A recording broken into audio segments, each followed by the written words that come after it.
Welcome back to Leading Safe and Respectful Workplaces. So far in this series, we've talked about legal obligations, psychological safety, and intervention strategies. Today, we're acknowledging a crucial fact. Not everyone experiences workplace harassment in the same way. Young workers, LGBTQI+ people, workers from culturally and linguistically diverse backgrounds, people with disabilities. Each group faces unique challenges and barriers. And when someone holds multiple marginalised identities, those challenges compound. This episode is about understanding those different experiences and creating support systems that actually work for everyone in your workplace. It's about moving beyond a one-size-fits-all approach to genuine, inclusive solutions. And to help unpack this, I'm joined by two leaders in this field, Pia Saturno and Prabha Nandagopal. Pia Saturno is the Acting Anti-Discrimination Commissioner of Tasmania, having joined the Commission as an Investigations and Conciliation Officer. Her previous roles include Research Officer to the Governor of Tasmania and as the Legal Officer with multiple agencies in the Tasmanian State Service. In her role, Pia leads initiatives to promote Anti-Discrimination Act, equity, inclusion and systemic change across public and private sectors, including in relation to complaints of discrimination and prohibited conduct, policy submissions, and education and community engagement. Prabha Nandagopal is an award-winning human rights and discrimination lawyer and advocate, having worked for over 18 years in a variety of areas from business and human rights to asylum seeker and refugee policy. She is the founder of Elevate Consulting Partners and Safe Space at Elevate, which she established to support and strengthen the work of organisations committed to positive social change. Prabha was a senior legal advisor to the Respect at Work National Inquiry, helping to shape the positive duty regulatory scheme, and has led groundbreaking cultural reviews, including the Independent Review into Commonwealth Parliamentary Workplaces, and has worked alongside Elizabeth Broderick on the Independent Review into Workplace Culture at EY Oceania. Thank you both for joining us. Let's begin.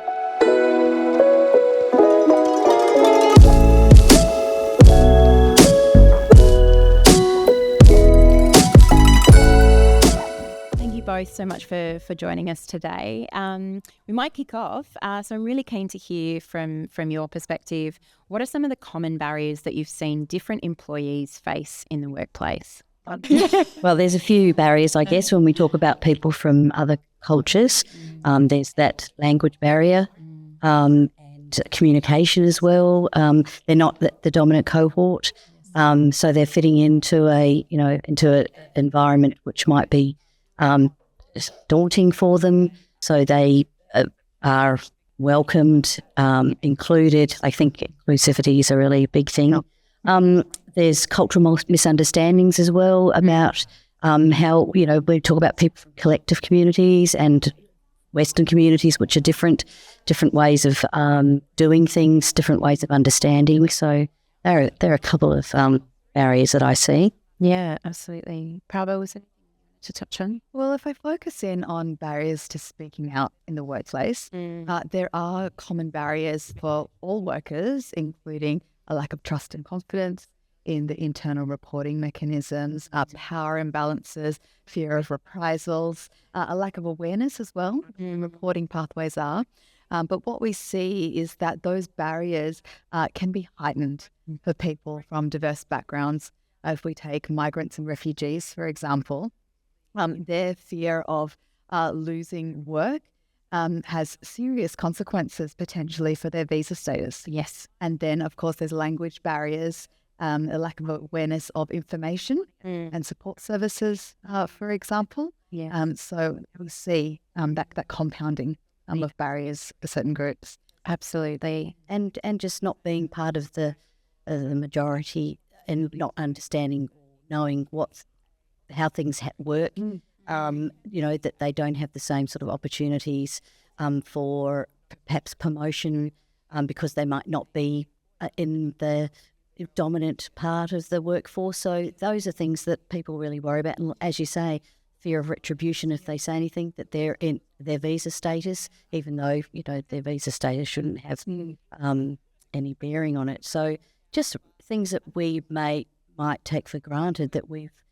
never had to think about are things that are barriers for other people.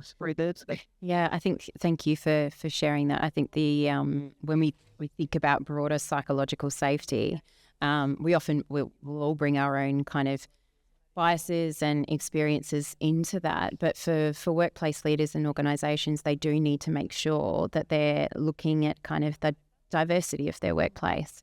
And recognising that the barriers that they might experience perhaps are further compounded by, different forms of disadvantage or marginalisation. So when we think about psychological safety or positive duty, even providing support services, often people are referred to the EAP, but the EAP might not have somebody that speaks that language. They might not have somebody from that cultural background that's going to enable that person to feel safe and to seek support. So there's a lot of work to be done around applying that more kind of intersectional lens around, what are our policies and processes, but what support, reporting you mentioned, how do we how can we remove some of the structural barriers to enable people to come forward, but then how do we make sure that we tailor that wraparound support to enable that person to continue to work? As you said, it shouldn't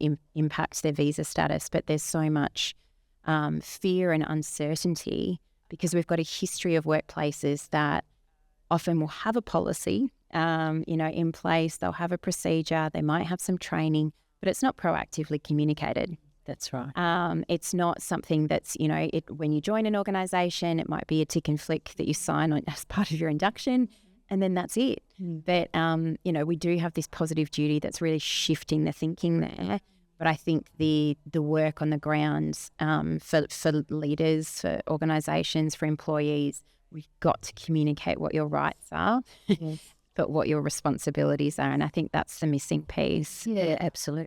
I think there needs to be below the surface as well, understanding from the leaders that they can actually they can see it before it happens. They can, that they can work, that they are aware of these different barriers and different cultural safety issues too for people who are employed by them. And as you say, with their rights and responsibilities to make sure that everyone feels inclusive and safe when they come to work. Absolutely. And what you were saying, Prabha, about people feeling safe to raise concerns without any retribution or, that something's actually done so that people can feel assured that their voices are heard. I think it goes against a bit of a challenging narrative that's kind of come out in some HR practice that says, as a leader, you can't do anything until you receive a formal report. And actually if we look at kind of the new obligations under positive duty, but occupational health and safety or workplace health and safety, there is an obligation on workplaces to eliminate all psychosocial hazards and risks. And where you can't eliminate, you need to reasonably reduce or address. So there's a huge amount of raising awareness that needs to go into letting organisations know that they do have that obligation. But I think that historic kind of viewpoint that you can't do anything is so reactive and still so entrenched. We haven't given people the skills and the capability to be proactive. I think that's a bit of a missing piece. So is there anything that either one of you want to touch on in terms of some of your practice or your consulting work around, where leaders, but also employees, need to build their capability and their confidence around being more inclusive? Well, I always say having an inclusive culture starts with having a rich feedback culture. Yes. And to receive feedback, you have to have a range of reporting pathways that are trauma-informed and culturally safe. And to address a number of the barriers that we spoke about just a moment ago, I've designed a trauma-informed, culturally safe reporting and support platform called Safe Space at Elevate. So organisations can sign on, and then their workers have a safe, independent pathway to report concerns about harassment, bullying, broader psychosocial hazards, receive wraparound trauma-informed support, and then for the organisation, they have greater visibility over what's happening, so they can act early and mitigate risks faster. Oh, that's fantastic to hear. And I think sometimes, for the data-driven leaders, we can often rely too heavily on the fact, we haven't had any reports. So that's not indicative of, a safe culture. But that feedback culture, I think that's fantastic. Feedback is a gift. Yes, it's hard sometimes. But I think some of the most, certainly the most enriching experiences that I've had and in my practice is where, I have had feedback around, okay, this was great, but hey, you could improve by this way. That's where the meaningful change can happen. Pia, is there anything that you're saying? I think that's a good point, is around leaders having that resilience to be able to hear things that aren't comfortable for them, to see what the environment is. So we have a report it form where people can report incidents of discrimination or harassment anonymously through our website or through our office. And that I think, when we talk about data is so important. As you say, if someone says, well, we haven't heard anything, where's the evidence? If you're not collecting that data, then you don't have an answer. But when you do have that data, it's clear, it's very clear. And we've found that we've been focusing on asking people to report things that happen because, we're a small office and we can't see what's going on. So we rely on the community, and that then leads to proactive steps by my office to either, correspond with government, different government departments to make them aware. Our report it form has an option for people to report that incident to the police. So we're working together to try and make a change and to bring that data out so that decision makers can see that this is actually what's going on. And I think, the combination of the report it form that you have as a commission's office, coupled with, more of a tech-based solution that workplaces can use, it's that the integration of that data and the sharing of information between, companies that are providing that accessibility and anonymous reporting platforms with the commissions. So from the state and territories right through to the national level. And I guess for people where there are not just, a range of different barriers to seeking support in their workplace, to have either some independence in terms of who owns or provides that support, but then also, for the commission as well, there might be a lot more safety in going kind of external than internal. Obviously, we want to work towards, creating cultures where a safe culture is one where feedback is openly given. We've got a long way to go. So those options, for now, are fantastic to see. But we've talked about the concept of cultural safety.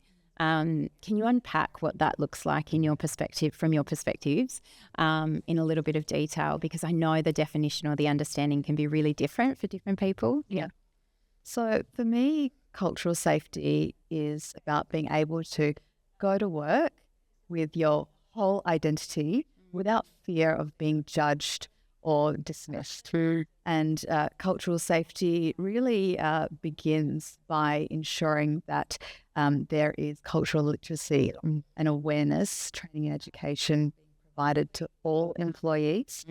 And then it's really about simple actions such as clear and respectful behaviour between everyone.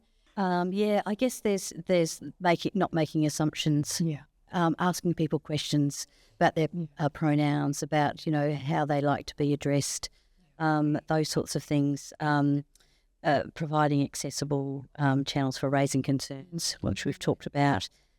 Inviting people to, I guess, if we talk about multicultural people from different backgrounds, coming to work in their traditional dress, and that being something that's normalised. Just normalising everybody, as you say, being their true authentic self, and then them not having to worry about, should I or shouldn't I, can I, just simple things like that. I think cultural safety.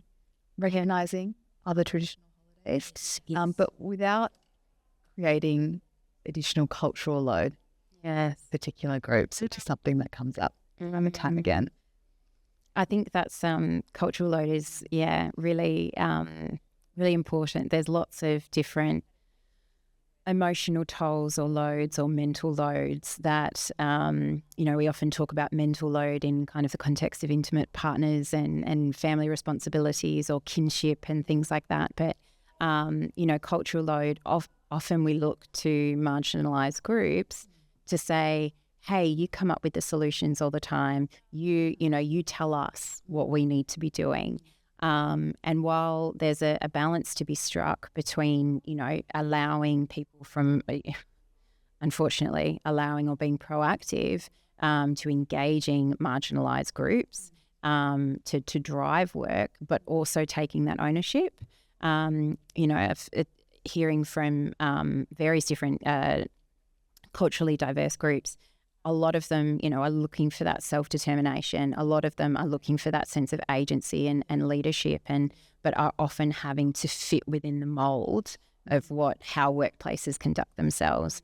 And I think in doing that exercise, in kind of, pushing the cultural load onto marginalised groups, we're avoiding responsibility or people, leaders, organisations, people with positional power or privilege are deflecting that responsibility when really, yes, it is about that self-determination and agency, but we have a role as allies to think about how we can utilise that positional power or privilege to create opportunities or to step back. And sometimes it's the act of stepping back. Say this as, somebody that's facilitating conversations. I have my own privileges that I'm bringing to this in terms of the work that I do. How can we create opportunities where it's not just, it's the same speakers at the same International Women's Day conferences or, all of these types of things, but we're getting that diversity in. So I'm pleased you mentioned cultural load. Thank you very much for doing that. Yeah, I was just thinking about we have a RAP plan, and part of that was about us leading that as non-Aboriginal people, leading the learnings about all of those things. And so every month we would have a meeting and someone would come and talk about something. And we had two people who were Aboriginal, Tasmanian Aboriginals or Aboriginal, and it was for them really nice that they didn't have to do all the work, that they were okay and they were happy to answer questions, but it really was led by us. And I think as leaders, that's what leaders need to do. They need to lead in those spaces because there are so many. We have so much. We're all human beings. We all sit down with our families and have dinner. So it's about finding those commonalities so that people see that there's nothing different about anybody. Yeah. And that we have our own great things that we do, which we all do. Are there any other examples of intersectional practice or leaders who are, really embracing diversity of thought, of experience, of background that you can share from your respective work? For me, intersectional practice starts with deeply listening to your workers with intersecting identities about their experiences and ideas or what they need to feel safe, respected and included in the workplace. And that listening can be done through surveys, focus groups, one-on-one interviews. Look, to be really effective, the people leading that work should reflect the identities of the people that they are consulting with as far as possible.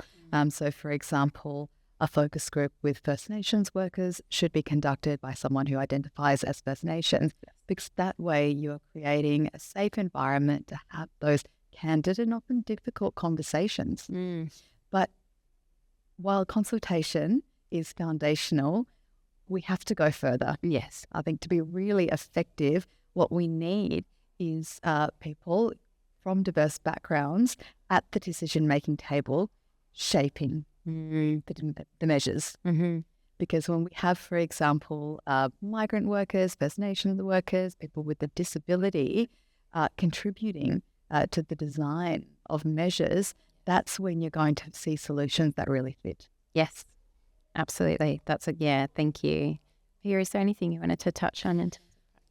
I guess that continuous education, it's, as you said before, it's not a ticker box. It's continuous learning, that we're doing it all the time, that it's not just something you do, it's actually something that you encourage, and you want to learn more about diversity in your workplace. And as Prabha said, seeing people deliver training and education who have that lived experience, and at inclusivity. I guess that's the main word in it all, is being inclusive and respectful. I think a lot of this comes back to living your organisational values, is that, it's not this nice to do add-on piece. It's actually core to your business. Yes. It's how you set yourself up. So we've talked about a variety of different, diversity characteristics and identities in the workplace, but one, particular at-risk group might be young people or graduates or anything like that. This is their first job. What are some of the things that we can do to enable young people to speak up when this might be their first job? They might be, first year out of uni or not in uni, and it's it could be an apprenticeship or something like that. Any thoughts on how we can support and empower young people? I think having them feel safe to raise concerns when concerns do arise, because they are new and they are young. They're new in the work world. They may not know where to go to. So having those really clear lines of reporting and raising issues, and having leaders ensure that they are leading those young people as well as the other people in the office. I think that's really important. Yeah, absolutely. And I think also raising awareness of what harmful behaviours in the workplace are. Yes. If we take sexual harassment, for example, most people know that physically assaulting behaviours are unlawful. Yes. But when it comes to lower level behaviours that are more prevalent in the workplace, things like the banter, the jokes, the innuendo, the inappropriate questions about your physical appearance, dating life, yes, the everyday sexism, most young people, was a lot of older people as well, don't necessarily associate that with unlawful sexual harassment. Yes. So I think that has to be a starting point, raising that awareness, and then of course having multiple safe reporting pathways, including anonymous options, that they can raise concerns without those fear of reprisals. Absolutely. And I think we're starting to see with perhaps the generation coming through with other focuses on, respectful relationships, curriculum in schools, and, more programs in universities and TAFEs and things like that.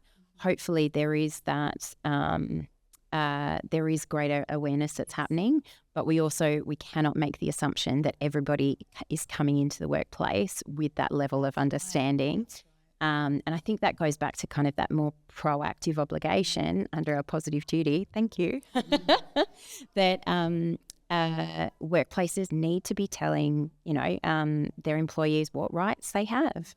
They're certainly putting it out there when they recruit people. They're saying, come to work for us. We're going to provide you with X amount of leave and these development opportunities. But at the core of this, we need to provide you with a safe, psychologically, physically, emotionally safe work environment where you're going to be treated with respect. And so, I think there's definite opportunities, as you've both talked about. It's that raising awareness, making sure those, avenues to speak up are there.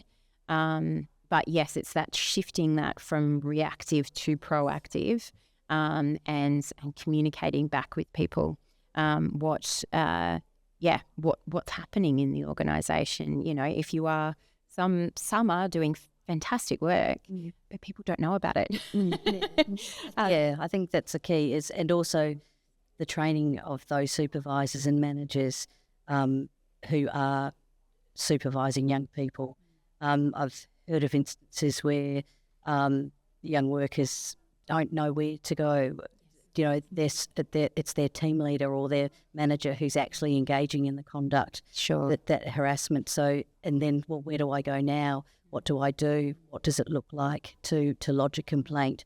And those that information to young people in the way that they speak, in the way that they communicate. Apps, mobile phone notifications about policies and procedures. I don't know whether young people are in tune to read, pages and pages and pages of a policy, as opposed to these are the really easy steps that you follow, and this is what you do, and that way they start off their career really in a great space. Absolutely. And they're the ones who then talk to the other new people who come along to be able to have that ripple effect of information. Yeah, and I think that's you've touched on such an important point about it's one thing to have policies, but I think we can all agree, and I'm guilty of this, is that I join a workplace, and I will tick the box and say I've read the policy in detail. Now, because of what I do for work, I always read the prevention of bullying, harassment, discrimination policy. It's probably the only one I read. Fire safety. Whoop, yeah. Sorry. Should read that as well. But we're all guilty of, or time pressed and things like that. No one in distress, especially if something's happened, wants to go and read a 10-page legalistic policy. We need to come up with ways to meet people where they're at. And for young people, that means adapting our approach and our communication styles. So not just being proactive by sharing a policy, but actually communicating it, creating video resources, flowcharts, visual aids, all of these things that is not only more accessible for people, especially that might have a disability, but also, can access that information. Psychology tells us we have to see something, 6 or 7 times for it to really sink in. Yeah. So, what are those touch points throughout the course of somebody's career? What are those opportunities? Yes, induction's important, but we have to kind of reshare all of those policies, those practices, so that people do know what options they've got available to them. Thank you for raising that point. Sorry, just one more example. Just a young graduate who came into a workplace, and she uses a walker to get to and from everywhere. And the workplace had doors that were quite heavy and quite fast. But because she was not wanting to be seen as, well, we're having to do extra things for her, she didn't say anything about. So it was about the proactiveness of the leader to say, we need to do something about those doors, yes, so that she can safely come in and out. Even, issues around the accessible bathroom that she used that other people would use who didn't need it, that there needed to be those proactive steps to say, hey, we need to look at this, and we need to take steps to make sure that she has a safe workplace as well as everyone else. Mm-hmm. Yeah. Thank you to both of our guests for sharing such important perspectives.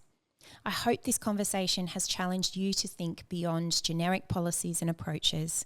True prevention means understanding how power, discrimination, and harassment intersect with people's identities. It means asking, is our workplace actually safe and respectful for everyone, or just for some people? Creating inclusive and safe workplaces requires intentionality. It requires listening to people with different experiences, acknowledging gaps in your understanding, and being willing to adapt your approaches. In our next episode, we'll explore what to do when someone discloses harassment to you. We'll discuss trauma-informed leadership and how to create a safe space for difficult conversations. See you then.